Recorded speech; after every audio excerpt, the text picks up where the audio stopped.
Now in this file, you'll find one layer, just one layer titled Like Hand, very self-explanatory.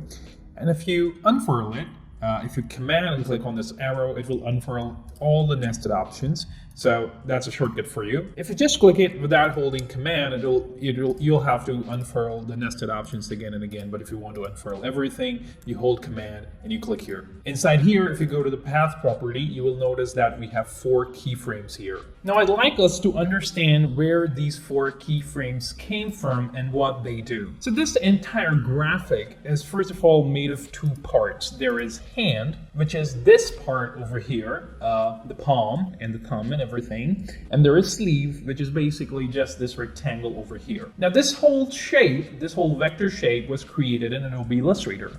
So as you can see that inside the file, I have the different states of the graphic, as in when the thumb is in a normal position, when it is totally stretched, and here in the middle when it is regressed. And then what I've done is simply brought these different shapes into After Effects. Now there are multiple ways in which you can bring a graphic from Illustrator to After Effects. The simplest way is to just import it, but what I use is this plugin called Overlord. I'll make sure that this path is selected, and then I'll simply click this arrow and bam, I have it here in After Effects. Pretty cool, right? And as you'll see, we have this entire path here. And one thing I've made sure while preparing these shapes is that each of these shapes have the same number of anchor points. And what does it mean to have the same number of anchor points? It simply means, like, if you look at these dots here, these Bezier points, which these paths are made of, each of them have the same number of them. Now broadly, I'm going to divide the whole animation into 3 steps. We're going to animate rotation, we're going to animate scale, and we're going to animate position. So first of all, let's start with rotation. And I'm going to go ahead and command click, or if you're in Windows, control click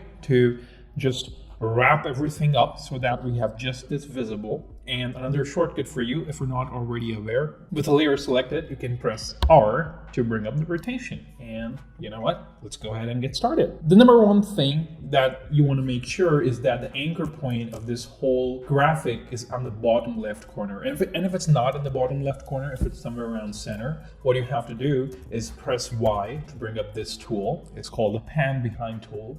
Also the anchor tool, it's right over here, you see, pan behind tool or anchor point tool. And you can then start dragging and hold command on Mac or control Windows to snap it right over here, okay? Let's go ahead and put the first keyframe at 0 seconds, like that. Since the major action is the hand rotating upwards, we will add a little bit of anticipation to rotation by adding a keyframe, another keyframe, a little bit ahead in time, and then rotating it down like this. Let's say around 10 degrees. Now we will move a little ahead in time and rotate the hand to its peak position. So I'll just go ahead and drag this backwards. So I think somewhere like here looks good. So once we are, so it anticipates, it goes to the top position, then I'm going to move ahead and bring it back to its initial position by copying Command C and pasting Command V. So we've got anticipation, it reaches its final position, and then back to the initial position. What we're going to do is select all the keyframes and use our trusty old shortcut of F9 to add easing to all of them. And if I play it again, okay, a little better, but not there yet. Look at it, a little better, but not there yet. Let's go ahead and look at the graphs. And for this, I'll be directly editing the speed graph and not the valley graph, because in this context, it's just easier for me to manipulate the speed graph. One thing that we have not talked about yet is this parameter in the speed graph called influence. If you want to be mathematically precise with your easings, in the speed graph, you can double click any of these nodes. I'm going to go ahead and double click here. And in the pop-up window, you will see a parameter called influence. Also, what you will notice is that this whole pop-up window has 2 parts, incoming and outgoing. And we have discussed before, incoming is things on the left side and outgoing are things on the right side. Since we clicked on this node, which is the first node, there is no real incoming for it, which is something we've already also discussed. So whatever we put in here, or any value, won't really affect anything. Changing the outgoing part will affect the graph. For the second node, we're going to go ahead and keep incoming at 33% because in is the left side side and it's part of this graph, so we're going to leave it at 33%. And what we're going to do for the outgoing, we're going to go ahead and change the influence to something like, let's say 75%. And we're going to go ahead and click OK. And you see what it did? It simply increases the length of this handle, which can very well be done by also dragging this handle to the left or the right. And that's all basically influence is. Either do it precisely by double clicking and adding a value there, or just, arbitrarily to your own liking, drag this handle. Anyhow, for this particular graph, we also want this side to have a 75% influence on the speed. If you want to, you can go ahead and do that, but here are the steps. Double click it, and since we want it on this side, we're going to go ahead and manipulate the incoming side, which is right now at 33, a default value. We're going to go ahead and set it at 75, and we're going to click OK. And now we have a hill-like graph in the middle. Very well, very well. We have a good starting point. Let's go ahead and play the animation now and see what it looks like. I'm going to press space. Ooh, okay. One thing I want to make sure, since this is this animation lasts for a small duration, I want to make sure that it's less than 1 second. So basically till 24 frames. So I'm going to go ahead and position the marker at the 24th frame. You can see the frame number I'm at from here, or you are at from here. It's After Effects is for everyone.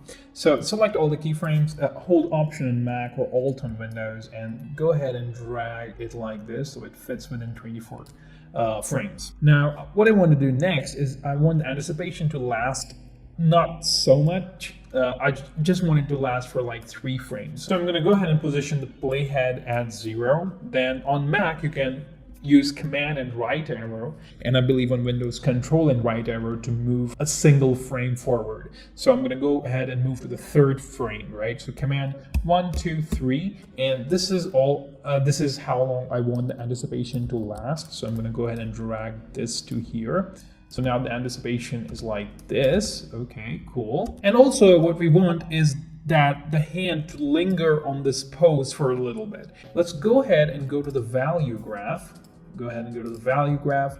And what I want to do is to flatten this part here. So make sure that this node is selected, which is the peak point.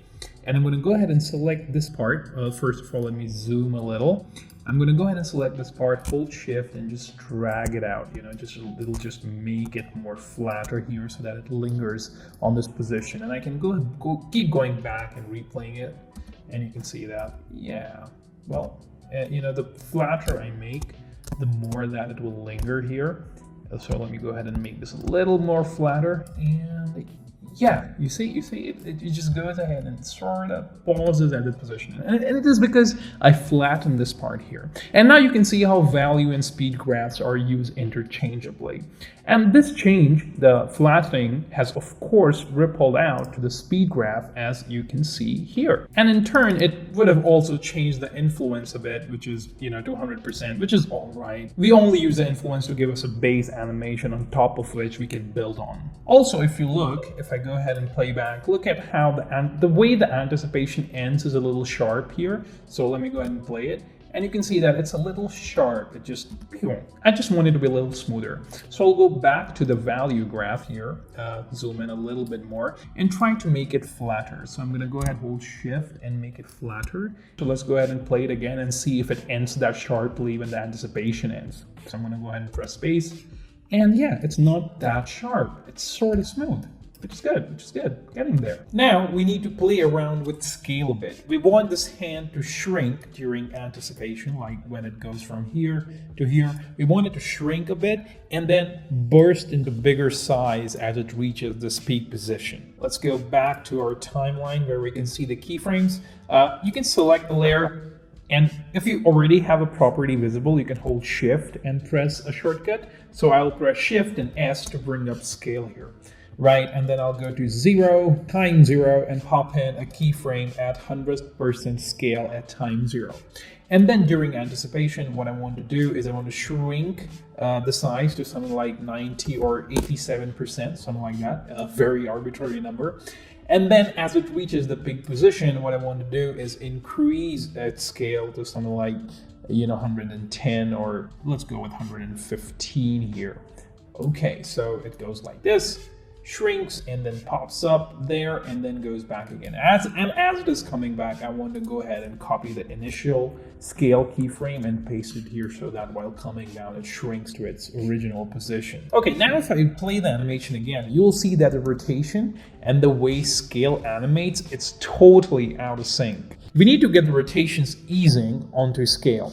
To do that, we can use a plugin which is called Ease Copy, which you can see right over here. So let's give easy ease to all the keyframes and adjust them manually. So what I'll do is I'll select all these keyframes again for scale, press F and F9, and now all of them have an easing. Now to give it exact easings, give the scale exact easings and the graph shapes and everything as rotations, what we need to do is we need to go into the speed graph of rotation from over here. Yes, we are in the speed graph now, and then copy the influences on each node and paste it into scale. So let me go ahead and start doing that. I'll double click this node. It's 37 and 33.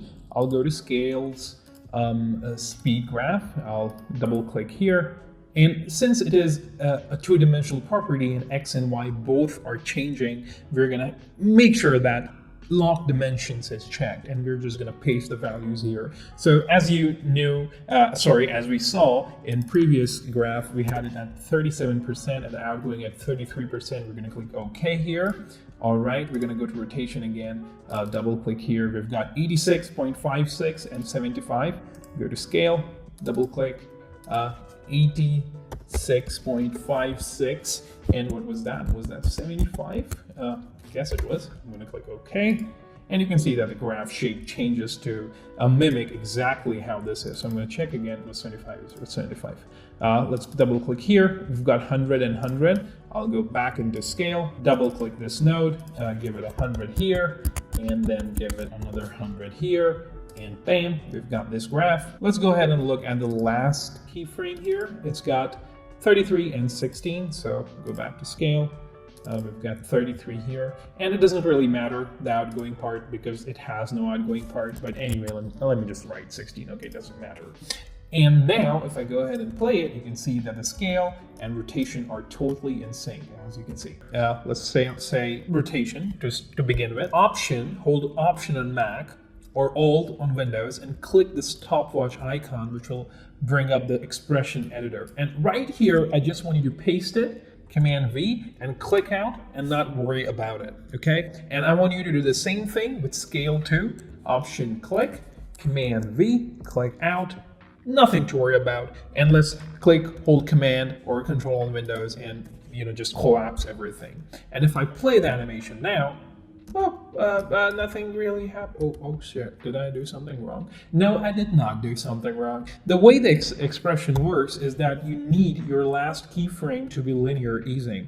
So how do you change this to linear easing? You hold Command on Mac or Control on Windows, and you just go ahead and click bam and bam.